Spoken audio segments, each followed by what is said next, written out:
आज के इस वीडियो में मैं दिखाने वाली हूँ मेरी होम बेकरी की 100% आटा ब्रेड वाइटल व्हीट ग्लूटेन के साथ। और साथ ही मैं बताने वाली हूँ 3 सबसे बड़ी गलतियाँ जो बहुत सारे चैनल्स दिखाते हैं और उन चैनल्स को फॉलो करके आप वो गलतियाँ करते हैं ये वाली ब्रेड बनाते हुए। अब वाइटल व्हीट ग्लूटेन क्या होता है, क्यों मैं ये बात कह रही हूँ कि बहुत सारे चैनल्स आटा ब्रेड की रेसिपी गलत दिखा रहे हैं, या तो वो गलत दिखा रहे हैं यानी कि वाइटल व्हीट ग्लूटेन ऐड नहीं कर रहे हैं, जिसकी वजह से उनकी डेंस और गमी ब्रेड बन रही है। और जिनकी फ्लफी और अच्छी ब्रेड बन रही है आटे की, बिना आपको दिखाए कि उसके अंदर वाइटल व्हीट ग्लूटेन ऐड नहीं किया हुआ है, तो इसका मतलब है कि या तो उन्होंने सच में ऐड किया आपको दिखाया नहीं है, या उन्होंने थोड़ा सा उसके अंदर 50% या 40% जो है मैदा ऐड किया है। तो ये सारी बातें जो है मैंने लास्ट वीक 2 वीडियोस डाले थे, उसमें ये सारी बातें मैंने डिस्कस करी है और उनके लिंक आपको डिस्क्रिप्शन बॉक्स में दिख जाएंगे। अब आप ये सोच रहे होंगे कि मैं कैसे किसी को गलत ठहरा सकती हूँ। तो ये बात मैं इतना कॉन्फिडेंटली इसीलिए बोल पा रही हूँ क्योंकि मैं पिछले 9 साल से अपना होम बेकरी चला रही हूँ, सिर्फ ब्रेड्स में और कुकीज़ में। और साथ ही में 9 साल पहले के करीब मैंने ब्रेड बनाने में ट्रेनिंग ली थी प्रोफेशनल इंस्टीट्यूट से, और उसके बाद से लेकर अब तक मैं तरह तरह की ब्रेड्स बना करके एक्सपेरिमेंट्स कर रही हूँ और उनको सेल कर रही हूँ, ताकि मुझे ये पता चल सके कि क्या सही है क्या गलत है, क्योंकि मैं ब्रेड बनाने के लिए बहुत ज़्यादा पैशनेट हूँ इसीलिए। ठीक है, तो अब आप रेसिपी देखिए और बीच बीच में मैं आपको वो गलतियाँ बताऊंगी ताकि आपकी आटा ब्रेड अच्छी बने और आप किसी धोखे में आकर के अपनी काबिलियत पर शक ना करें। इस रेसिपी के लिए हम लोग गेहूं का आटा लेंगे घर का 300 ग्राम। आप जो भी आटा इस्तेमाल करते हैं वो ले सकते हैं। मैं जो आटा इस्तेमाल करती हूँ वो है खपली फ्लावर, जो कि दुनिया के सबसे पुराने गेहूं की वैरायटीज़ में माना जाता है। इसका ग्लूटेन लेवल बाकी आटों से कम होता है और फाइबर बाकी आटों से ज़्यादा होता है। तो 300 ग्राम मैंने ये लिया है। 15 ग्राम चीनी, या चाहे तो आप शक्कर का इस्तेमाल भी कर सकते हैं। नमक 6 ग्राम, सेंधा नमक, नॉर्मल नमक कोई भी इस्तेमाल कर सकते हैं। इंस्टेंट ड्राई ईस्ट 6 ग्राम, और यहाँ पे मैं ले रही हूँ वाइटल व्हीट ग्लूटेन 9 ग्राम, क्योंकि मैंने लास्ट वीडियोस में बताया था कि ग्लूटेन एक नींव का काम करता है ब्रेड में या डो में। अगर ये कम होगा तो आपकी जो ब्रेड है वो गमी और डेंस बनेगी, जैसा कि आप वीडियोस में देखते हैं। तो इसीलिए हमें इन रेसिपीज़ में ऊपर से ग्लूटेन डालना पड़ता है। अब एक बारी ड्राई इंग्रेडिएंट्स को हम लोग अच्छे से मिला लेंगे, फिर हम डालेंगे इसके अंदर पानी। कभी भी आप एक साथ पानी मत डालिए जितना भी आपका वीडियो में बताया जा रहा है, ठीक है, क्योंकि हर किसी के आटे की क्वालिटी अलग होती है। आंख बंद करके आप आटे का आधा पानी तो बिना सोचे समझे डाल सकते हैं, लेकिन उसके बाद आपको अपने आटे के हिसाब से पानी डालना है। मैं भी आपको दिखाती हूँ कि आपको कैसा डो दिखना चाहिए पानी डालने के बाद। अब मेरे में जो है पानी ज़्यादा डला है क्योंकि इसके अंदर फाइबर ज़्यादा है, ये ज़्यादा एब्जॉर्ब करता है पानी। तो इसीलिए आप 150 ml के बाद अपने आटे में देख करके पानी डालिए, ऐसा ना हो कि बहुत ज़्यादा आप पतला डो कर लें। फाइनली पानी डालने के बाद डो कुछ इस तरीके से दिखेगा, ना बहुत ज़्यादा टाइट होना चाहिए ना बहुत ज़्यादा लूज़ होना चाहिए। तो इस तरीके से इसकी कुछ कंसिस्टेंसी रहेगी। तो अब आप देख पा रहे होंगे कि हमारे डो की कंसिस्टेंसी कैसी है। बहुत ज़्यादा हार्ड भी नहीं है, थोड़ा सा सॉफ्ट साइड पे होना चाहिए, पर पतले से कम होना चाहिए, एकदम ऐसे बहता हुआ डो नहीं होना चाहिए, ठीक है। अब चैनल्स जो दूसरे दिखाते हैं आटे ब्रेड की रेसिपी, सबसे बड़ी गलती क्या करते हैं कि इस स्टेज पर डो को 1 घंटे के लिए रख देते हैं फर्मेंट होने के लिए, और उसके बाद नीड करते हैं, जो कि सबसे बड़ी गलती है। ये गलती क्यों है मैंने लास्ट वीडियो में बताया, जिसका कि लिंक डिस्क्रिप्शन बॉक्स में है। हमें इसी स्टेज पर ही इसको नीड करना शुरू करना है। अगर आपको लगे कि आपको प्रॉब्लम हो रही है तो आप मैक्सिमम 2 या 3 मिनट के लिए छोड़ सकते हैं, उससे ज़्यादा बिल्कुल भी नहीं छोड़ सकते। और नीड करने का तरीका है, उसको थोड़ा सा गोल गोल घुमाएंगे।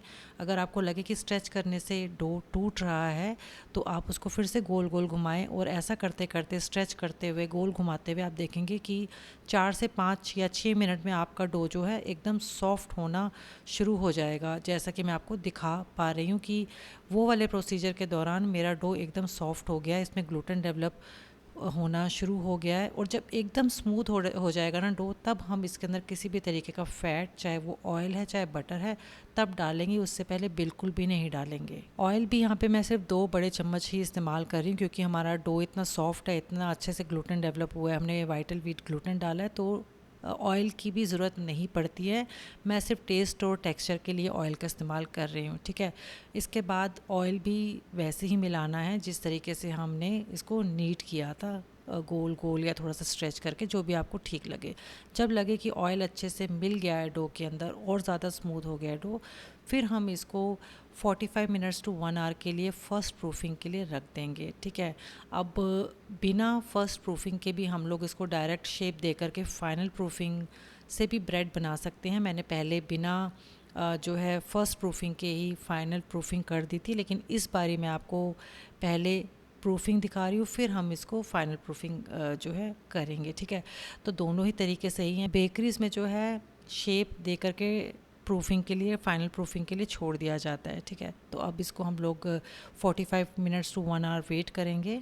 तो सबसे पहली गलती ये है कि आप हर चैनल पे देखेंगे तो वो लोग जो है एक्टिव ड्राई ईस्ट का इस्तेमाल करते हैं। वो ईस्ट जिसको पानी या दूध में मिला कर के थोड़ी देर के लिए छोड़ दिया जाता है ताकि बबल्स बन सके। देखो, अगर आप नए हो, है ना, आप पहली दूसरी तीसरी बारी ब्रेड बना रहे हो, तो आपको ये पहचानना मुश्किल हो सकता है कि मेरा ईस्ट जो है एक्टिवेट हुआ है कि नहीं हुआ है, ठीक है।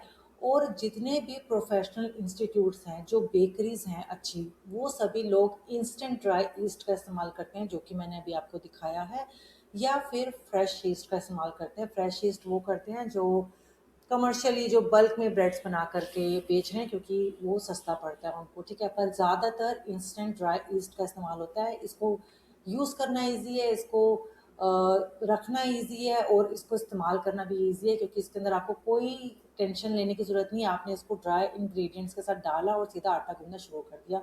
तो भाई, हम लोग ना ब्रेड बना रहे हैं, कोई जंग लड़ने नहीं जा रहे हैं कि हम इतना ध्यान रखें कि भी एक्टिवेट हुआ कि नहीं हुआ। और ब्रेड में बहुत सारी चीज़ें ध्यान रखने के लिए होते हैं, तो एटलीस्ट हम ईस्ट के लिए तो लीस्ट बॉदर हो बनाते हुए। तो अब आगे रेसिपी देखते हैं और देखते हैं दूसरी कौन सी सबसे बड़ी गलती बाकी चैनल्स आपको करते हैं और दिखाते हैं, और आप उनको फॉलो करके वही गलतियां रिपीट करते हैं। दूसरी सबसे बड़ी गलती है कि सारे चैनल्स जितने भी मैंने देखे हैं, खासकर हमारे यहाँ के, वो लोग जो है ईस्ट, नमक, चीनी, पानी वानी, जो भी उनका इंग्रेडिएंट्स है, वो डाल करके उसको थोड़ा सा गूंथते हैं, कच्चा पक्का आटा गूंथ के उसको छोड़ देते हैं 1 घंटे के लिए, कच्चा पक्का आटा, ठीक है। और फिर उसको 1 घंटे के बाद नीट करते हैं सॉफ्ट करने के लिए। तो ये बहुत बड़ी गलती है, क्योंकि जहाँ आपने ईस्ट डाल दिया, वहाँ आपको उसी टाइम पे उसको गूंदना शुरू करना है। तब तक गूंदना है जब तक सॉफ्ट ना हो जाए, क्योंकि इस वाले प्रोसीजर में जो है उसमें आटे में ग्लूटेन डेवलप होगा, ठीक है। और ग्लूटेन डेवलप करना ही हमारे ब्रेड की नींव होती है। अगर ग्लूटेन डेवलप नहीं हुआ आपके डो में, तो वो ब्रेड कभी अच्छी बनेगी ही नहीं। तो जो ये स्टेप दिखाया जा रहा है ना, कि पानी वानी डाल करके 1 घंटे के लिए छोड़ दिया, ये बेकरी में ये एक स्टेप होता है जिसको कि ऑटोलीज बोला जाता है। कभी मैं इस पे भी वीडियो बनाऊंगी। तो ऑटोलीज में ये होता है कि उसमें नमक, चीनी और ईस्ट नहीं डाला जाता है, सिर्फ पानी और आटे को मिला करके छोड़ दिया जाता है आधे पौने घंटे के लिए, जिसमें नेचुरली जो है उसमें ग्लूटेन डेवलप होना शुरू हो जाता है। क्योंकि ग्लूटेन तभी डेवलप होता है जब आटे में हम लोग पानी मिलाते हैं, उससे पहले ग्लूटेन उसके अंदर नहीं डेवलप होता है। तो ये सबसे बड़ी गलती है। तो प्लीज़ आप इस गलती को मत रिपीट करिए। जैसे ही आपने आटा सब मिलाया, जैसे कि मैंने दिखाया, उसको तब तक गूंदिए जब तक कि वो अच्छे से सॉफ्ट ना हो जाए, और फिर उसके अंदर कोई भी फैट ऐड कीजिए, जैसा कि मैंने आपको दिखाया। इसीलिए मैं आपको यही कहना चाहूँगी कि प्लीज़ जब भी आप ब्रेड बनाएं, तो उससे पहले आप चैनल्स में खूब सारे वीडियोस देखें। जो बाहर के चैनल्स हैं, वो लोग ब्रेड की रेसिपीज़ बहुत अच्छी दिखाते हैं, ठीक है। मैंने जो है जब अपना ट्रेनिंग ली, उसके बाद मैंने बहुत सारे चैनल्स देखे, बहुत सारी बुक्स पढ़ी, ठीक है, बहुत सारे एक्सपेरिमेंट्स किए, और बहुत सारी गलतियां करके मैं आज आपको ये सब चीज़ें बता पा रही हूँ, ठीक है, कि कहाँ पे क्या चीज़ गलत है, कहाँ पे क्या चीज़ सही हो रही है। तो मैं ये कहूँगी कि आप मेरा चैनल देखें या ना देखें, सब्सक्राइब करें या ना करें, लेकिन प्लीज़ अपनी रिसर्च पूरी करें ब्रेड बनाने से पहले, और बाहर के चैनल्स के वीडियोस देखें, क्योंकि उनके यहाँ पे ब्रेड बनाना ठीक वैसे है जैसे हमारे यहाँ पे रोटी बनाई जाती है। हमारे यहाँ पे अभी ब्रेड का कल्चर थोड़ा सा कम है।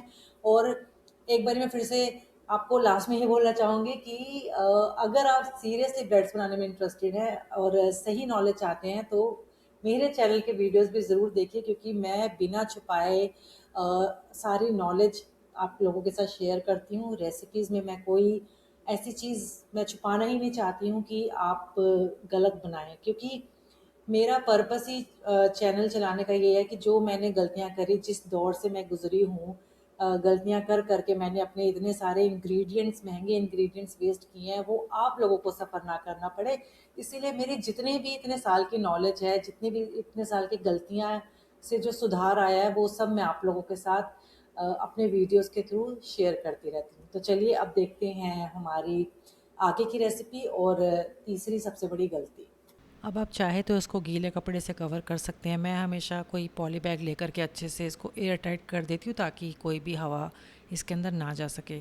1 आवर के बाद मैंने जब देखा तो हमारा जो डो था वो राइज़ हो चुका था, और आप देखेंगे कि साइड में थोड़े से बबल्स दिख रहे हैं, मतलब कि ईस्ट ने अपना काम करना शुरू कर दिया, CO2 रिलीज़ करना शुरू कर दिया है। तो बस इतना काफ़ी है, हमें और ज़्यादा इसको प्रूफिंग के लिए नहीं रखना है, नहीं तो बहुत ज़्यादा आटा जो है बहुत जल्दी से फर्मेंट होता है। तो इसीलिए इतना हमारा 45 मिनट्स टू 1 आवर काफ़ी है। अब इसको हम लोग शेप देंगे। यहाँ पे मैंने ब्रेड मोल्ड लिया हुआ है जिसमें कि मैंने पहले से बटर लगा दिया, इससे कलर बहुत अच्छा होता है और बहुत अच्छा टेस्ट भी आता है, ठीक है।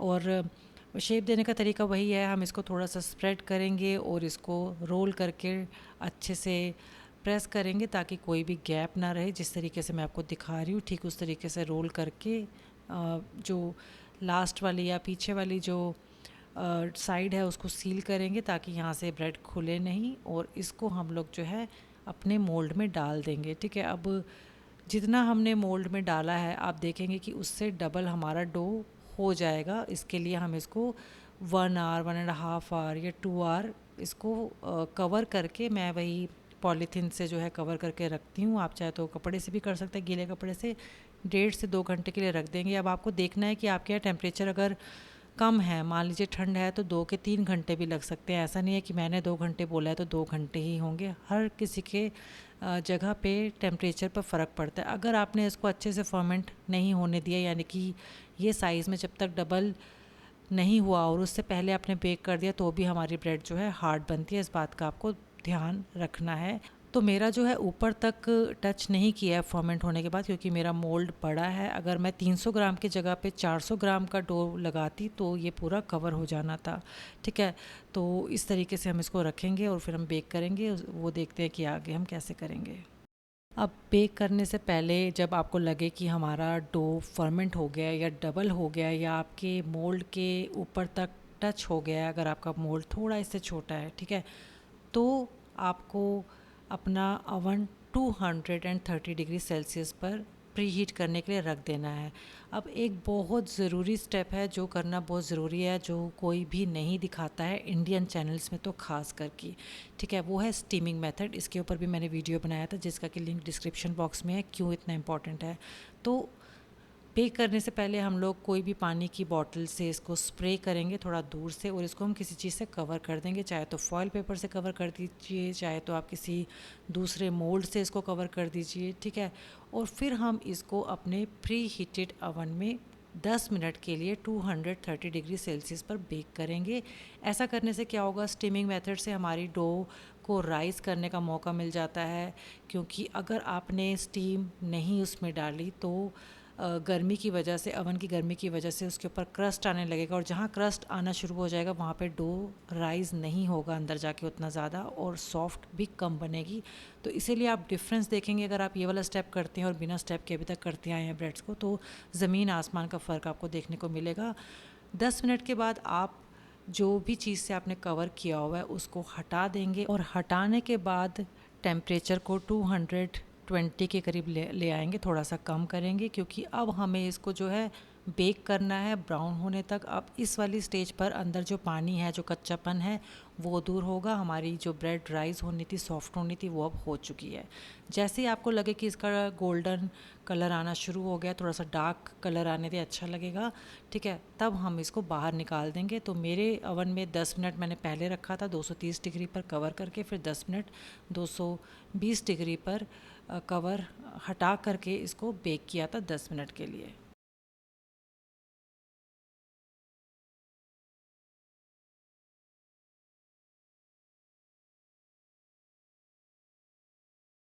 तो उम्मीद करती हूँ कि आपको आज का वीडियो पसंद आया होगा, रेसिपी भी आपको समझ में आई होगी, कॉन्सेप्ट्स आप क्लियर हो गए होंगे, और जो मैंने लिंक डिस्क्रिप्शन बॉक्स में दिया है वो भी ज़रूर देखेंगे, क्योंकि उससे आपकी नॉलेज बढ़ेगी।